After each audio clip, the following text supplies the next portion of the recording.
El juez tenía una expresión neutral. Era viejo. Había en él un cansancio. Tenía una sensación de confianza que solo puede tener una persona establecida. Día tras día, trataba con la escoria de la sociedad, con los que no pueden levantarse por sí mismos. Con su enorme intelecto, podría haber escrito libros, haber resuelto el hambre en el mundo y haber ganado un premio Nobel. En cambio, toda su existencia está dedicada a gente que preferiría que no existiera. Ese día yo era su pedazo de mierda. Inocente, dije. Mi abogado de oficio no quería tener que defenderme. Deberías aceptar la declaración de culpabilidad, dijo. Pero yo iba a aferrarme a la pizca de dignidad que me quedaba. No me importaba lo que el Estado tuviera contra mí. Era inocente. Si admitía algo que no había hecho, nunca me lo perdonaría. Aunque decidieran matarme, no podrían quitarme mi dignidad. Declararse inocente significaba que tenían que reunir a más gente para un juicio. Abogados, secretarios, juristas, policías. Todos parando sus vidas para lidiar con otro pedazo de mierda. Todos ganando en un mes más de lo que yo gano en un año. Esto me hacía sentir importante. A mi abogado no le entusiasmaba añadirme a su carga de casos, pero no tuvo más remedio que aceptarlo. ¿Era yo en el video o un deepfake muy convincente de todos modos? No sé por qué alguien se tomaría tantas molestias para hacer esto. Yo no era nadie. El jurado tampoco sabía por qué. Tal vez si yo fuera un político, un hombre de negocios o un juez, podrían considerar la idea de que alguien me inculpara. Pero solo era un lavaplatos que vivía en un albergue para indigentes.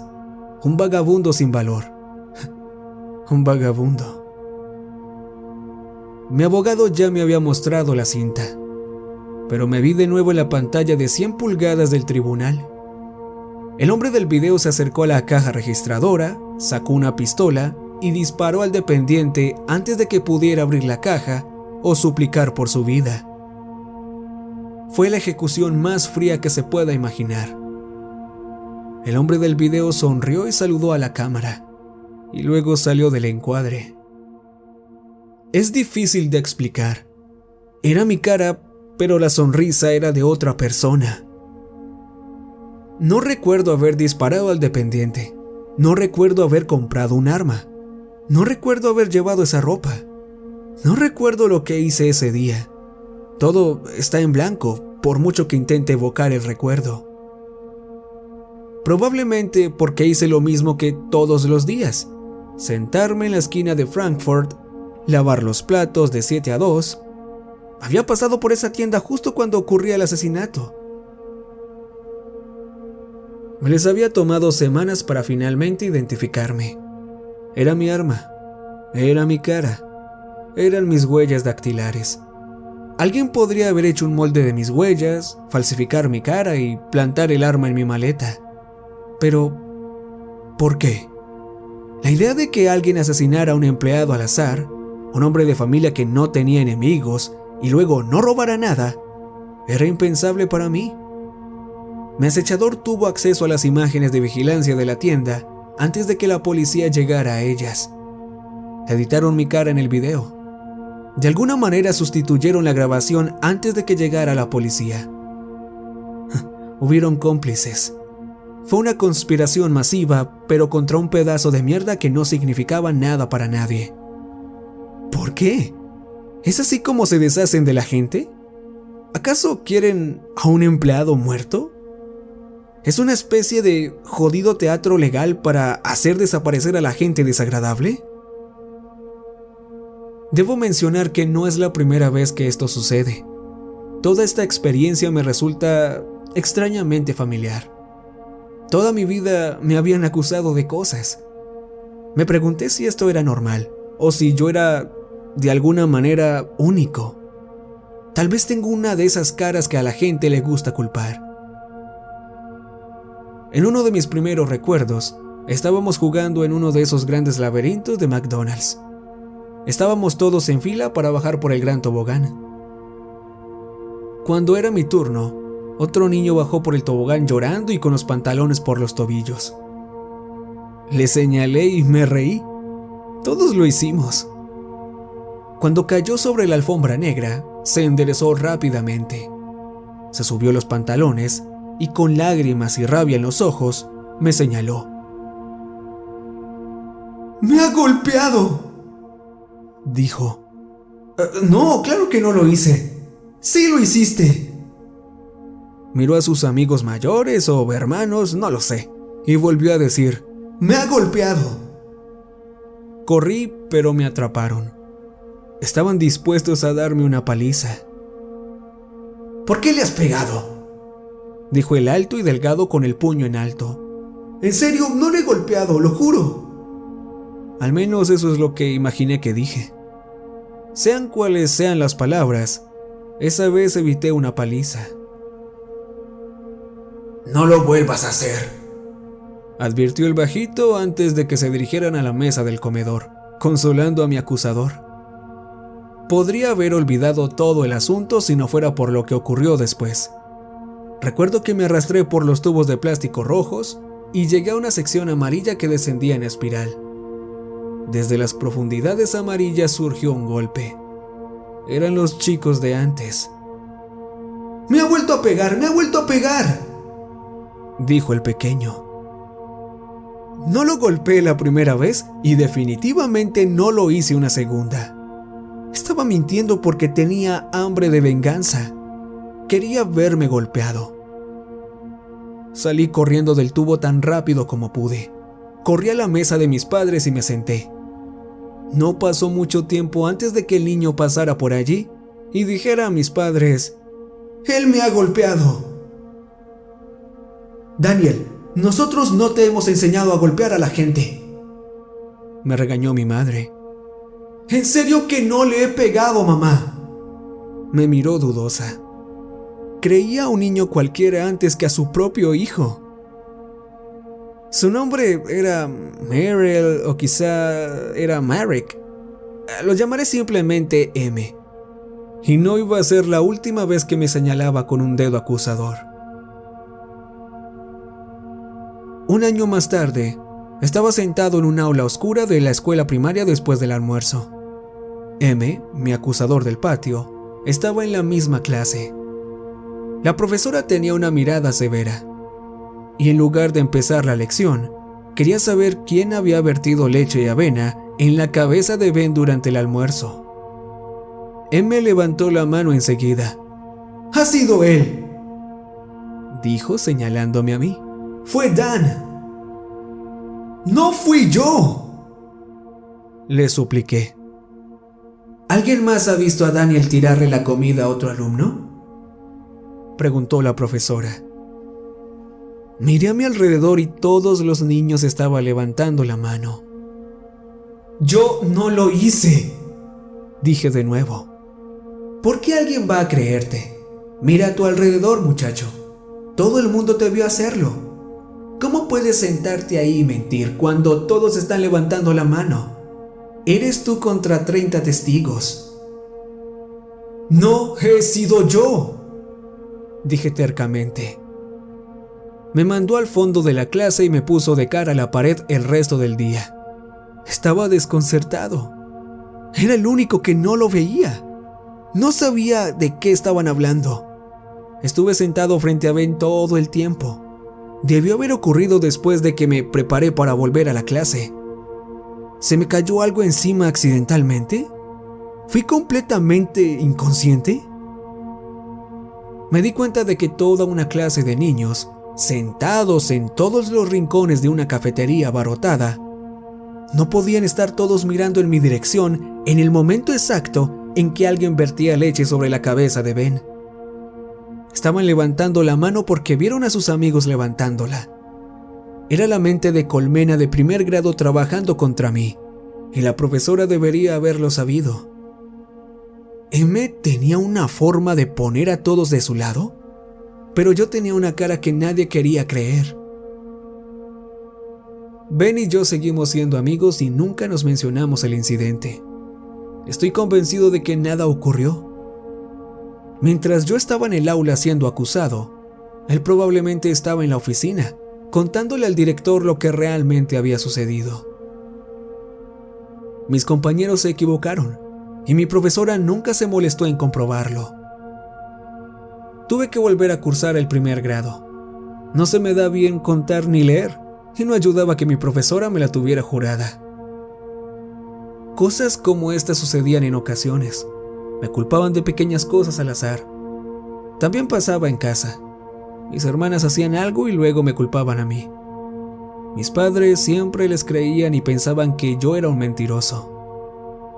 Pensé que todos los hermanos pequeños pasaban por esto de una manera u otra. No fue hasta más tarde que empecé a meterme en verdaderos problemas. Era una brumosa mañana de abril cuando aparqué mi coche en mi instituto. En el aula nos tomaban la asistencia, saludábamos a la bandera y esperábamos 20 minutos. Estaba poniéndome al día con los deberes de matemáticas de ese día cuando entró la policía con el rector. ¡Es él!, dijo señalándome. 2 policías se acercaron a mi mesa.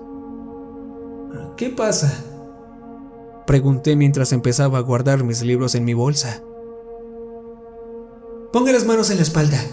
Todo lo que diga puede ser y será utilizado en su contra en un tribunal, dijo una mujer policía, mientras un musculoso agente pelirrojo me ponía las esposas y me escoltaba hasta su coche patrulla aparcado en la entrada. Parecía bastante serio el problema. Al parecer, había atropellado a una anciana de camino a la escuela. No lo recuerdo. No recuerdo haber oído un golpe ni nada. Por supuesto lo negué. Por suerte la mujer solo tenía heridas leves. Múltiples testigos anotaron mi matrícula. No me acusaron de atropellar a alguien porque supongo que les pareció lo suficientemente creíble que no me diera cuenta del accidente. La señora tampoco presentó cargos. Llegó a la comisaría con el brazo en cabestrillo y un gran moretón en la cara. No me reconoció, pero identificó mi coche. Me disculpé bastante con la pobre mujer.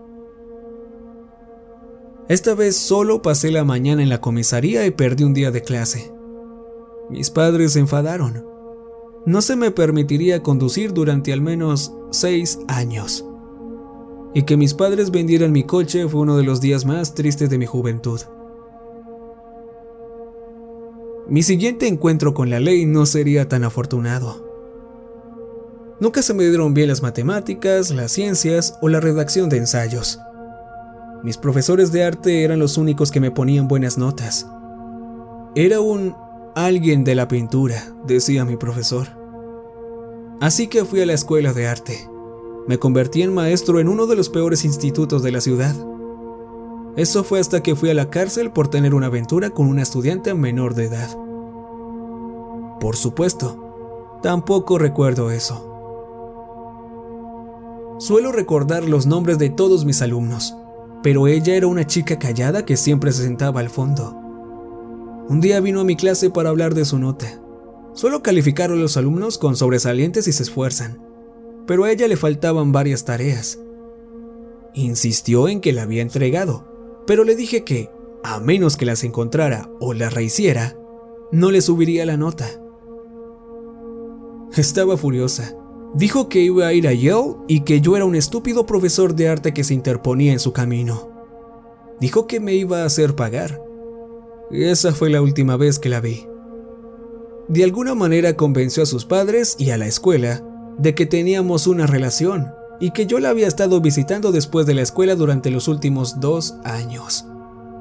Eso era mentira, pero tenía una foto de mi coche en su entrada, que para mi asombro era prueba suficiente. Le dije que nunca había estado en su casa y que no sabía dónde vivía, pero esa foto sugería una inconsistencia en mi historia. Sus padres, a los que nunca conocí, también testificaron en mi contra. Habían hecho un trabajo de Photoshop magistral, digno de un sobresaliente. Pasé 2 años en prisión y recibí una multa de $50,000 que no pude pagar. Era un delincuente sexual registrado y no podía encontrar un lugar para vivir aunque pudiera pagarlo. Desde entonces, cada día fue una lucha por la supervivencia. Supongo que tengo una de esas caras que la gente no quiere creer. Los comentarios finales de mi abogado no tenían ningún sentido para mí. Recuerdo que pensé en lo jodido que estaba mientras hablaba del robo de armas, del racismo y de ampliar nuestra noción de duda razonable, que siempre ponía entre comillas. Bien podría haber sido mi fiscal. Estar sentado en la celda mientras el jurado deliberaba fue el momento más tenso de mi vida. Tal vez mi situación no era tan mala como parecía, o eso pensaba.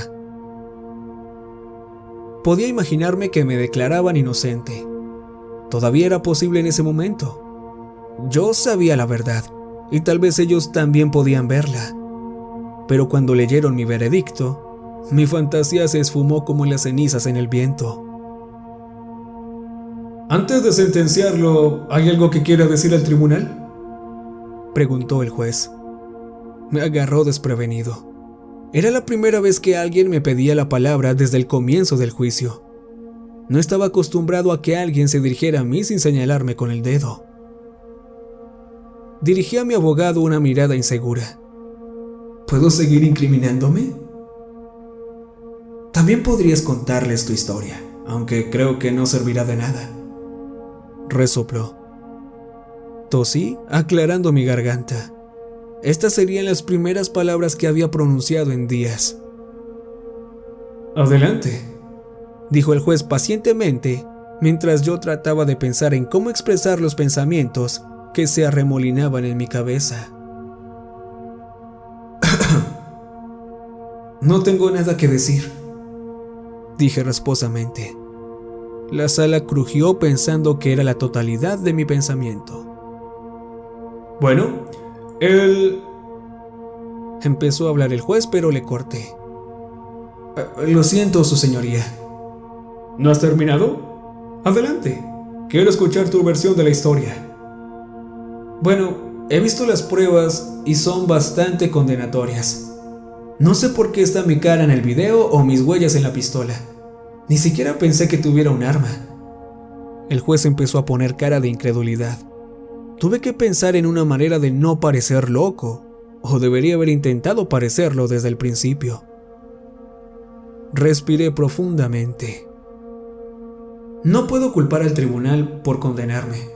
Si yo estuviera en el jurado, habría hecho lo mismo. Francamente, incluso estoy empezando a dudar de mí mismo. Todo lo que puedo decir es que no tengo ningún recuerdo de haber hecho esto. No sé por qué lo haría. Esperaba que, al declararme inocente, podría obtener algunas respuestas. Esperaba contra toda esperanza que, antes del final del juicio, alguna prueba olvidada demostrara mi inocencia. Exhalé todo el aire de mis pulmones mientras intentaba tragar el nudo que tenía en la garganta. Si hice este crimen, no lo recuerdo, y no voy a admitir algo que no está en mi mente. Pero si lo hice, aunque no recuerde haberlo hecho, supongo que deberían encerrarme. Me estremecí. No sé cómo sonó eso. No podía leer la habitación. Me empezaron a pitar los oídos. El juez hablaba con fluidez. Hizo alarde de su educación en Harvard y de su superioridad verbal, poniendo en evidencia mi patético intento de ganar empatía. Era un asqueroso mentiroso y un degenerado. Había desperdiciado $100,000 del dinero del Estado al pedir este juicio. Ni siquiera recuerdo haber oído la palabra muerte antes de que el juez golpeara su mazo, pero aparentemente ese era mi destino. Mientras me escoltaban fuera de la sala, vi un rostro familiar que me sonreía con la misma expresión que el asesino había mostrado a la cámara después de matar al empleado. Era M. Su hija había mentido y me había enviado a la cárcel. Había atropellado a su madre con mi coche. Era el dueño de la tienda donde dispararon al dependiente. Es difícil de explicar, pero mientras sus ojos se clavaban en los míos, empecé a sentir que yo le había hecho todas esas cosas. Por mucho que intentara luchar contra ello, el recuerdo de mis crímenes se fue colocando poco a poco en mi cerebro, y el peso inamovible de la culpa se apretó sin remedio alrededor de la fibra de mi ser.